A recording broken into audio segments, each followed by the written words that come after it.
পৰহি আমাৰ চুবুৰীয়াৰ পোহনীয়া কুকুৰ লালাক কোনোবাই নৰাধমে খুব বেয়াকৈ জখম কৰি দিছে, মাৰধৰ কৰিছে।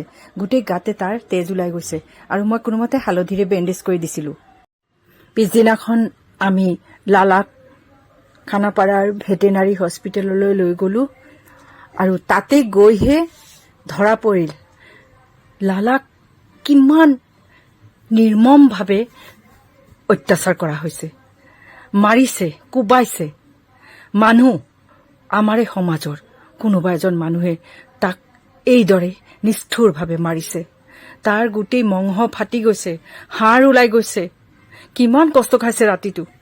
আৰু ডক্টৰ চিষ্টাৰেও দুখ প্ৰকাশ কৰিছে। চিষ্টাৰে তাৰ ফাটি যোৱা মঙহৰ ভিতৰেদি হাত ভৰাই ভালদৰে চাফা কৰিছে, দৰৱ লগাই দিছে আৰু তাৰপিছত বেণ্ডেজ কৰি দিছে। সঁচাকৈ মানুহ কিমান জঘন্য হ'ব পাৰে। 5 দিনলৈকে ইঞ্জেকশ্যন আৰু ড্ৰেছিং চলিব আৰু তাৰপিছতহে এক্সৰে কৰি চাব হাড় ভাঙিছে নে নাই।